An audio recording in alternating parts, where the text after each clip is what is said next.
Meteorologist Bradley Benoit. Welcome back, everyone. Well, another day with scattered showers and storms across Acadiana. Now, as we head into tomorrow, we start to transition into more of a drier pattern, but also a hotter pattern. We'll have more on that in just a little bit.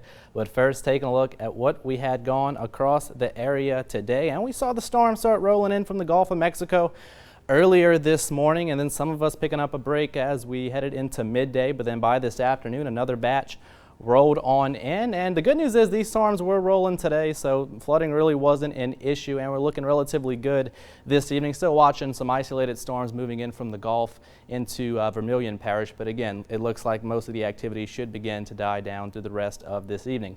Here's what it looks like waking up tomorrow morning. Those lows, and another muggy night dropping into the mid to upper 70s, maybe an isolated storm or two, but that's about it. And as we head through the course of the afternoon, we may see some breaks in the clouds, a little bit more sunshine tomorrow, so that'll help high temperatures get up into the lower 90s.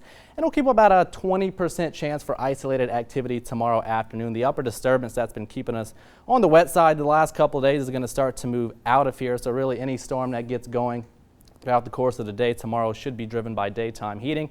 And heading into tomorrow evening, things looking pretty good, and any storms that do get going should begin to dissipate. Now here's what it looks like heading into Thursday and Friday. High pressure looks to build into the Gulf of Mexico, and I mentioned this earlier, but you can essentially think of it like a heat dome, so it really makes it difficult to get any storm activities even in the afternoons, but instead it's going to be more about the heat. We're talking highs in the lower to mid 90s, heat indices into the lower and maybe even mid 100s as we head into the weekend. Maybe a little bit more moisture around heading into a Sunday, but still rain chances will only sit at around 20 to 30%.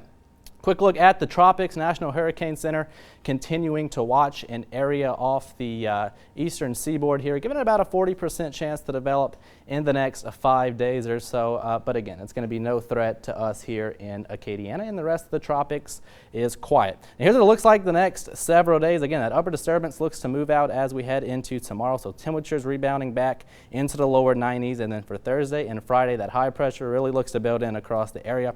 So rain chances coming down to around 10%, and then our high temperatures will be topping out in the mid 90s. And then similar story as we head into the weekend as well. Now lows tonight dropping into the mid to upper 70s, and again, most of those storms should begin to dissipate heading through this evening.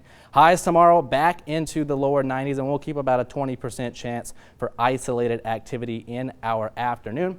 And rolling through the next 10 days, it's going to be all about the heat as highs top out in the lower to mid 90s each and every afternoon, and rain chances not looking to be that high, only about 10 to 20% to get any kind of relief from the heat. Jen? All right, Bradley, thanks.